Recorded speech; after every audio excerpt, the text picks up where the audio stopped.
बच्चों ये कोई बिदअत नहीं है, ये सुन्नत करीमा है। हाँ, एक पहलू हो सकता है कि जिस हयात कज़ाइया के साथ हम मना रहे हैं इसको आप कह सकते हैं कि जी एक नया तरीका है, जुलूस निकालना, झंडियां लगाना, लाइटिंग करना, खास इज्तिमाआत के इनेकाद करना, ये कुछ नई चीजें जरूर है और हर नई चीज को बिदअत कहा जाता है। लेकिन ये भी हमने सहाबा किराम अलैहिम रिदवान से सीखा। याद रखें कि बिदअत वो चीज है कि नबी करीम सल्लल्लाहु अलैहि वसल्लम की हयात तय्यबा के बाद जो कुछ दीन या दुनिया में नया काम पैदा हुआ उसको बिदअत कहा जाता है। लिहाजा जब तक नबी करीम हयात रहे हर चीज सुन्नत, लेकिन जब सरकार वफात पा गए तो फिर बिदअत का आगाज हुआ। अब पहले मैं आपसे क्वेश्चन करता हूं, बहुत गौर से इस पॉइंट को समझिएगा। ये बताएं, शरई अहकाम के मुकल्लफ या उनको पूरा करने के जिम्मेदार सिर्फ हम हैं या सहाबे किराम भी थे? बोलिए। चोरी करना हमारे लिए हराम, सहाबे किराम के लिए क्या थी? हराम। जिना हमारे लिए हराम तो सहाबा के लिए हराम। सूद खाना हमारे लिए हराम तो सहाबा के लिए, तो बिदअत हमारे लिए हराम तो सहाबा के लिए नाजायज ही होनी चाहिए ना। और बिदअत क्या है? वो काम जो नबी करीम के दौर में नहीं बाद में इजाद हुआ। लेकिन हम ये देखते हैं कि सिद्दीक अकबर रज़ी अल्लाह ताला अन्हु ने कुरान को जमा किया एक किताबी शक्ल में, और ये काम सरकार ने नहीं किया, ना इसका हुक्म दिया, बल्कि यही बात हजरत सिद्दीक अकबर ने उमर फारूक की रिक्वेस्ट पर कही थी। जब मुसैलमा कज़्ज़ाब से जिहाद हुआ और बहुत सारे हाफिज सहाबा शहीद हुए तो उमर फारूक अबू बकर सिद्दीक रज़ी अल्लाह ताला अन्हु की खिदमत में हाजिर हुए कि हुजूर अगर इसी तेजी के साथ हुफ्फाज सहाबा शहीद होते रहे तो कुरान की हिफाजत का मामला खतरे में पड़ जाएगा, लिहाजा आप इसको किताबी शक्ल में जमा करें। क्योंकि पहले जैसे जैसे वही नाजिल होती, मसलन 10 सहाबा बैठे, सरकार उनको कुरान लिखवा देते थे। फिर सरकार कहीं और गए, 5 सहाबा साथ हैं, नए सहाबा, एक आयत वहां नाजिल हुई, उनको लिखवा दी। फिर वो आपस में शेयर करते थे और फिर सहाबा जमा करके याद कर लिया करते थे, लेकिन एक किताबी शक्ल में नहीं थी। किसी ने दरख्त की छाल पर लिखा, किसी ने ऊंट की हड्डी पे लिखा, किसी ने पत्थर पे लिखा, किसी ने खाल के ऊपर लिखा, महफूज। अब जब उमर फारूक रज़ी अल्लाह ताला ने रिक्वेस्ट की, सिद्दीक अकबर ने यही जुमला कहा, ऐ उमर, जो काम अल्लाह के नबी ने नहीं किया मैं कैसे कर सकता हूं। यही इशारा करता है कि सहाबा के दौर में भी नया काम बिदअत जरूर था, इसीलिए हज़रत सिद्दीक अकबर ने इरशाद फरमाया, मैं वो काम कैसे कर सकता हूं जो अल्लाह के नबी ने किया। लेकिन जब उमर फारूक रज़ी अल्लाह ताला अन्हु का इसरार हुआ तो सिद्दीक अकबर इस पर राजी हो गए और कुरान जमा किया। लिहाजा इससे नतीजा निकला कि वो बिदअत जरूर था, लेकिन बुरी बिदअत नहीं बल्कि एक अच्छी बिदअत, क्योंकि उसमें दीन का फायदा था। फिर उमर फारूक रज़ी अल्लाह ताला अन्हु ने तरावी की जमात बाकायदा कायम फरमाई, वरना सब अलग-अलग पढ़ते थे। एक दफा आप मस्जिद में गए, कोई यहाँ तरावी पढ़ रहा है, कोई वहां पढ़ रहा है, कोई वहां पढ़ रहा है, कहीं एक इमाम बन गया है, 2-4 आदमी उसके पीछे पढ़ रहे हैं, तो आपने फरमाया मैं चाहता हूं कि सब लोगों को एक इमाम के पीछे मुज्तमे कर दूं। लिहाजा आपने हुक्म फरमाया, तरावी जमात से स्टार्ट हुई, आप देर से पहुंचे, जब आपने उसको देखा तो फरमाया, निअमतिल बिदअतु हाज़िही, ये क्या ही अच्छी बिदअत है। बिदअत को फरमा रहे हैं क्या ही अच्छी है, इसका मतलब हर बिदअत बुरी नहीं होती। इसी तरह नबी करीम सल्लल्लाहु अलैहि वसल्लम ने फरमाया कि अल्लाह की बंदियों को मस्जिद में आने से मत रोको। औरतों पर वाजिब था जमात से नमाज पढ़ना, वो आती थी सरकार के दौर में, सिद्दीक अकबर के जमाने में, लेकिन उमर फारूक रज़ी अल्लाह ताला अन्हु ने औरतों को रोक दिया, अब तुम नहीं आओ। ये नया काम था कि नहीं था? जिस काम को नबी कर रहे हैं उस काम को मना कर दिया, नहीं कर दिया? ये बिदअत थी, ये नया काम था। औरतें गई सईदा आयशा सिद्दीका, आलिमा, तय्यबा, ताहिरा, मुज्तहिदा, मुफ्तिया के पास। हमारी वालिदा बहुत साहिबा इल्म थी, और उनसे जाकर कहा कि देखिए ये उमर फारूक ने हमें मस्जिदों में आने से रोक दिया। मेरी वालिदा ने फरमाया, अगर मेरे सरकार, मेरे सरताज आज दुनिया में जाहिरी तौर पे जलवा अफरोज होते और जिस तरह औरतें जीनत करके घर से बाहर निकल रही हैं आप मुलायजा कर लेते तो आप भी औरतों को मस्जिद में आने से रोक देते।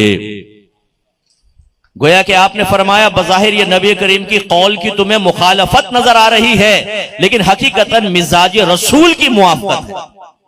मेरे नबी होते तो यही करते, इसका मतलब है हर नया काम बुरा नहीं होता। जुमे की कितनी अजानें होती हैं? बोले। नबी करीम के दौर में कितनी थी? एक। सिद्दीक अकबर के दौर में एक। उमर फारूक के दौर में सिर्फ एक। कौन सी? जो खुतबे से थोड़ी देर पहले होती है, बस एक अजान। इज़ा नूदिया लिस्सलाति मिन यौमिल जुमअति फस्अउ इला ज़िक्रिल्लाह वज़रुल बैअ। जब अजान दी जाए, जुमे की अजान दी जाए, तो तमाम मामलात छोड़ दो, बै वगैरह छोड़ दो और साई इलल जुमा करो, फौरन जुमे की तरफ आओ। जब उस्मान गनी का दौर आया तो मदीना फैल गया और बाजार मदीने से बाहर चला गया। बाद वक़्त अजान की आवाज सही ना पहुंचती, या पहुंचती तो लोग जब तैयारी कर आते तो देर हो जाया करती। तो ज़ौरा का एक मकाम था मदीने के बाहर, जहां उस्मान गनी ने एक मौज़िन मुकर्रर किया कि पहली एक अजान दी जाए ताकि लोग होशियार होकर आए, फिर दूसरी अजान के फौरन बाद खुतबा और जुमा हो जाए, देर से ना पहुंचे। आज देखें ये पहली अजान हर जगह दी जा रही है, ये सहाबा किराम का तरीका। इसका मतलब है कि जब ये कहा जाता है कुल्लू बिदअतिन दलाला व कुल्लू दलालतिन फिन्नार, हर बिदअत गुमराही है, हर गुमराही जहन्नम में ले जाने वाली है, इससे मुराद वो बिदअत है जो कुरान और हदीस के खिलाफ, जिसको बिदअत सय्यिअह कहते हैं। और अगर कोई ऐसा नया काम ईजाद करे जिससे दीन को तक़वियत मिले, मोहब्बत रसूल में इजाफा हो, सवाब में इजाफा हो, लोग दीन के करीब आए, दीन की तरगीब हासिल हो, और वो सरकार के दौर में नहीं था, बिदअत ये भी है, लेकिन इसको बिदअत हसना कहा जाएगा। बिदअत सय्यिअह पर आमिल जहन्नम में जाएगा, और बिदअत हसना पर अमल करने वाला इंशाअल्लाह दरजात की बुलंदी पाएगा, अल्लाह राजी हुआ तो जन्नत में भी जाएगा। अब हम आपको अर्ज करते, और ये ज़हन में रख लीजिएगा कि आज के दौर में कोई भी बिदअत से महफूज नहीं। जो ये मशीन गन लेके बैठा हुआ है, काफिर मुशरिक बिदअती, काफिर मुशरिक बिदअती, दायरे अदब में रहकर, बिल्कुल आप उससे ये वाले क्वेश्चन कर लीजिएगा। गुंबद और मीनार पहले मस्जिदों में नहीं था, चार सरकार के ना दौर में, ना चारों खुलफा के दौर में, ये बाद की ईजाद है। मस्जिदें खाली हुआ करती थी, गुंबद और मीनार नहीं थे। बाद में फुकहा ने कहा कि भाई जो मुसाफिर आते हैं उन्हें पता ही नहीं चलता कि घर कौन सा और मस्जिद कौन सी, जब तक अजान ना हो, तो कोई एक अलामत होनी चाहिए कि दूर से देख के जान जाए कि ये मस्जिद है। तो गुंबद और मीनार बनना शुरू हुए। कोई मस्जिद किसी मकतबे फिक्र की गुंबद मीनार से खाली है? जाके पूछते क्यों नहीं कि ये गुंबद और मीनार तो ना अल्लाह के नबी ने बनाए, ना इसका हुक्म दिया, ना सहाबा ने बनाए, ना हुक्म दिया, आप ये बिदअत क्यों कर रहे हैं? और इस बिदअत का ताल्लुक ऐन दीन से है, कोई दुनिया से भी नहीं है। तो हम मिलाद बना के जहन्नमी हो जाएं और आप गुंबद और मीनार बना के कतई जन्नती हो जाएं, वजह फर्क हमें बता दो, वजह फर्क बताइए। 6 कलमे, ईमान मुफस्सल, ईमान मुजमल, सब बात की ईजाद। कुरान पाक को किताबी शक्ल में बाद में, और इसके एराब, वफ के निशानात, आयात के निशानात सब बाद में। सिपारों के नाम ये अल्लाह की तरफ से नहीं है। एक लफ्ज होता है तौफीक, एक होता है तौकीफ। तौफीक का मतलब होता है असबाब खैर को किसी की तरफ मुतवज्जे कर देना, अल्लाह की तरफ से असबाब खैर को मुतवज्जे कर देना। अगर मैं आपसे कहता हूं आइए नमाज पढ़ें, तो ये खैर का एक सबब मुतवज्जे हुआ, हम कहेंगे आपको तौफीक मिली है। तो मेरे बाज भाई कहते हैं जब नमाज का कहना है कि यार नमाज पढ़ लो, कहते हैं जब अल्लाह की तौफीक होगी तो पढ़ लेंगे। तो भाई तौफीक किसी फरिश्ते का नाम नहीं है कि वो आपके पास आकर कहे कि हुजूर नमाज का टाइम हो गया है, हुक्म फरमाए तो आपको वुजू खाने तक पहुंचा दूं और उठा के वहां पहुंचा दें, फिर आप यूं बैठे रहें, आपका मुंह भी धो दे पप्पू का और हाथ भी धोएं, वुजू करवाएं, फिर लाके मुसल्ले पे खड़ा कर दें कि अब इतना तो आप कर दें कि नमाज पढ़ लें। ये तौफीक तो आपको क़यामत तक नहीं मिलने वाली। और एक होता है तौकीफ। तौकीफ का मतलब होता है अल्लाह की तरफ से होना। सूरतों के नाम सब तौकीफी हैं, अल्लाह की तरफ से, लेकिन सिपारों की तकसीम और सिपारों के नाम ये इंसानों का कमाल है, अल्लाह तबारक व तआला की तरफ से नहीं है। आला हजरत से जब पूछा गया कि 30 सिपारों की तकसीम कुरान में किसने की और किसने इसका नाम रखा, और कहते हैं हम ये देखते हैं कि पूरी सूरत खत्म हो रही होती है, सिर्फ एक लाइन उसकी रह जाती है, वो अगले सिपारे में डाल दी, उससे पहले नहीं। ये तकसीम किसने की? फरमाया किसी नामालूम शख्स का कारनामा है। फतावा रज़वी में उठा के पढ़े, ये तकसीम किसी ने की। आज जिस भी मकतबे फिक्र से कुरान छप रहा है, किसी भी प्रिंटिंग प्रेस से देख ले, 30 सिपारों के अंदर ही छप रहा है। ये बिदअत किसने इजाद की? क्यों चल रही है बिदअत? मस्जिदों के अंदर जमात के औकात मखसूस हैं कि नहीं? फजर इतने बजे, जोहर, असर, मगरिब, इशा, ईद, जुमा। कभी ऐसा देखा है कि कभी 1:30 बजे हो गई, कभी 2:30 बजे हो गई मसलन जोहर, कभी 3:30, कभी एकदम 12:15 करके देखें जरा, लोग मारेंगे पकड़ के। तो हर मस्जिद में जमात के औकात मखसूस कर दिए गए। पूछे किसने किए थे? अल्लाह के नबी ने, सहाबे कराम ने? नहीं। तो तुमने ये बिदअत क्यों ईजाद की? जवाब होगा यार लोगों की सहूलत और आसानी के लिए, आगे पीछे कर देंगे बेचारे लोग, कोई जमात में पहुंच पाएगा, कोई नहीं पहुंच पाएगा, इसलिए। इसका मतलब है कि आपकी अकल ने काम किया तो एक अकली दलील पर के लोगों के लिए आसानी हो जाएगी। ना कुरान की दलील, ना हदीस की दलील, एक अकली दलील पर नमाज के औकात आप तय कर लें, जमात के औकात, ये बिदअत ना हो, ऐन सुन्नत के मुआफिक हो जाए और आपके लिए बाइस नजात भी बन जाए। और मिलाद मुस्तफा के लिए अगर हम 10 दिन मुकर्रर कर लें, 12 दिन मुकर्रर कर लें, तो ये बिदअत हो जाए और ये तखसीस करना हमारे लिए काबिल गिरफ्त हो जाए। वजह फर्क बताइए आप। आपने सुना है बाद लोग कहते हैं मुफ्ती आजम पाकिस्तान फुला। कभी आपने नबी करीम के साथ सुना मुफ्ती मोहम्मद, मुफ्ती अबू बकर, मुफ्ती अली, मुफ्ती उस्मान, मुफ्ती उमर, मुफ्ती अबू हुरैरा, मुफ्ती जैद बिन साबित? सुना आपने? ये शेखुल हदीस, शेखुल तफसीर, ये जितने अलकाबात हैं सब के सब बिदअत हैं, बाद में इजाद है। बुखारी, मुस्लिम, तिरमिज़ी, नसाई, अबू दाऊद, इब्ने माजा, जो आपसे ये कहता है कि मुझे बुखारी में मिलाद दिखा दो मैं मान लूंगा, ये दावा भी, ये मुतालबा भी एक बहुत बड़ा बिदअत है। क्या किसी सहाबी ने, नबी करीम ने हुक्म फरमाया था कि बुखारी में मिले तो मान लेना वरना नहीं? नहीं ना। तो फिर तुम्हारा ये मुतालबा भी तो बिदअत हुआ। इस पर क्यों नहीं गिरफ्त होगी ये बताओ? और फिर चलो हम कहते हैं मान लेते हैं, क्योंकि हम तो बिदअत हसना को मान लेते हैं ना। चलो मान लिया, तुम ये कहते हो बुखारी में दिखा दो कि अगर मिलाद सराहतन कहीं लिखा हो कि मिलाद बनाओ, हम मना लेंगे। मैं दायरे अदब में रह के कहता हूं, पहले क्वेश्चन करता हूं, इसका मतलब है बुखारी आपके नजदीक इतनी वैलिड है कि इसमें लिखा होगा तो मान लोगे वरना नहीं? यस। अब मैं आपसे मुतालबा करता हूं, आप बुखारी में ये दिखा दें कि इमाम बुखारी ने फरमाया हो कि मेरी बुखारी में हो तो मानना वरना ना मानना, ये दिखा दो, मैं आपका मुरीद हो जाता हूं। इमाम बुखारी ने तो ये मायारी मुकर्रर नहीं किया, आपने कहां से कर लिया? ये मुतालबा भी बिदअत।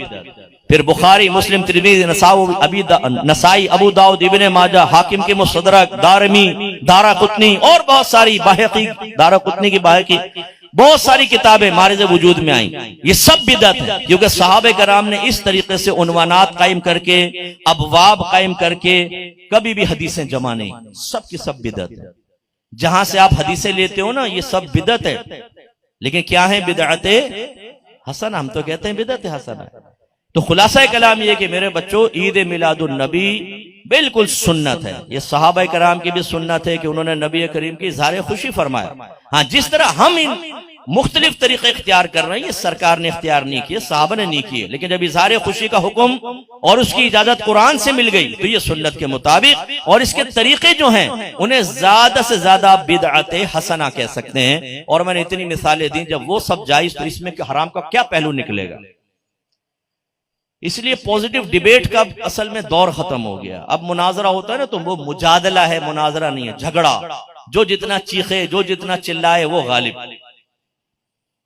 एक साहब तो मुनाजरा हारने लगे, उनके लोगों ने कहा ले भाई बड़ी बेइज्जती होगी, मुनाजरा हार जाएंगे, सामने वाले के दलाइल बड़े कवि, कुरान हदीसें पढ़े वो। तो इन्होंने जैसे देखा फौरन उस आदमी को कंधे पर उठा लिया। इमाम साहब थे मस्जिद के, जीत गए, जीत गए, जीत गए, जीत गए। वो सामने कह रहा जीत गए। बाहर निकल के रोडों पे निकले, लोगों ने फूलों के हार डाल दिए, माशाल्लाह जी मुबारक हो, मुबारक हो। अगले दिन सारे इलाके में पोस्टर लगा दिए, हजरत ने मुनाजरा जीत लिया। अब तो ये सब हो रहा है कि कोई हारे भी तो उसको जितवा देते, कोई हार कबूल करने के लिए तैयार नहीं। लेकिन अगर पॉजिटिव डिबेट हो, काश कभी हो जाए, काश कभी हो जाए। इंशाल्लाह आप देखें आपके उलमाए अहले सुन्नत ही अल्लाह की अता से, उसके इज़्न से गालिब आएंगे। हमारे दलाइल इतने कवी हैं अल्हम्दुलिल्लाह। ये जो चूंकि डिबेट तो होती नहीं ना, हर एक को मौका मिल जाता है, वो ऐसा बयान करता है जैसे हम तो सब जहन्नमी हैं। हालांकि मेरे आका ने वाज़ेह तौर पर इरशाद फरमाया, ला तज्तमिउ उम्मती अला ज़लाला, ला तज्तमिउ उम्मती अला ज़लाला, मेरी उम्मत कभी गुमराही पर जमा नहीं होगी। यानी सिंपल मेजॉरिटी हमेशा हक पर कायम रहेगी। इत्तबिउ सवादल आज़म मन शज़्ज़ शुज़्ज़ फिन्नार, बड़ी जमात की पैरवी करो, जो जमात से अलहदा हुआ वो जहन्नम में अलहदा किया गया। पूरी दुनिया में अल्हम्दुलिल्लाह अहले सुन्नत व जमात सिंपल मेजोरिटी के अंदर है और क़यामत तक बाकी रहेंगे इंशाअल्लाह। जितने अल्लाह के वली आए हैं सब के सब अहले सुन्नत के अंदर आए अल्हम्दुलिल्लाह। हमेशा हमारी तादाद हमेशा गालिब रही और इंशाअल्लाह क़यामत तक गालिब रहेगी अल्लाह की अता से। और आखिरी एक हदीस सुना के बस फिर मैं दूसरे पहलू की तरफ आ रहा हूं। मुस्नद इमाम अहमद बिन हंबल की रिवायत है, वमा रआउल मुमिनून हसनन फहुवा इंदल्लाहि हसनुन, जो मोमिनीन के नजदीक अच्छा है वो अल्लाह के नजदीक भी अच्छा है। इसकी तफसीर शरह क्या है कि अगर उलमा मुफ्तियान किराम और उनसे वाबस्ता अवाम की मेजॉरिटी अगर किसी चीज को इख्तियार करते हैं, अगर किसी चीज को अच्छा कहते हैं, तो ये इस बात की अलामत और दलील है कि वो चीज अल्लाह की बारगाह में भी मकबूल और अच्छी है। वजह क्या है? वही हदीस मिला लें, ला तज्तमिउ उम्मती अला दलाला, मेरी उम्मत कभी गुमराही पर जमा नहीं होगी। उम्मत से मुराद मेजॉरिटी कभी गुमराही पर जमा नहीं होगी। इसका मतलब है जब मेजॉरिटी गुमराही पर जमा नहीं होगी, और दूसरे मकाम पर फरमाया जो मोमिनीन के नजदीक अच्छा है वो अल्लाह के नजदीक भी अच्छा है। इसका मतलब है अल्लाह ताला मेजॉरिटी को हमेशा उस काम की ही तौफीक देगा जो अल्लाह की बारगाह में अच्छा है। तो अल्हम्दुलिल्लाह पूरी दुनिया में मिलाद मुस्तफा मनाया जा रहा है, पूरी दुनिया के अंदर हर एक मना रहा है। और इंशाअल्लाह आप देखें आगे और पॉजिटिव तब्दीलियां आने वाली, हर जगह मिलाद मनाया जाएगा और अब ये वाज़ेह हो जाएगा कि मेजॉरिटी मुसलमानों की इसको मना रही है, तो जो मोमिनीन के नजदीक अच्छा वो अल्लाह के नजदीक भी अच्छा है। तो जो इसकी मुखालफत करे वो अल्लाह के नजदीक अच्छे की मुखालफत करता है। तो फिर बताएं मिलाद मनाने वाला काबिल गिरफ्त होगा कि मुखालफत करने वाला काबिल गिरफ्त होगा? फैसला खुद कर ले।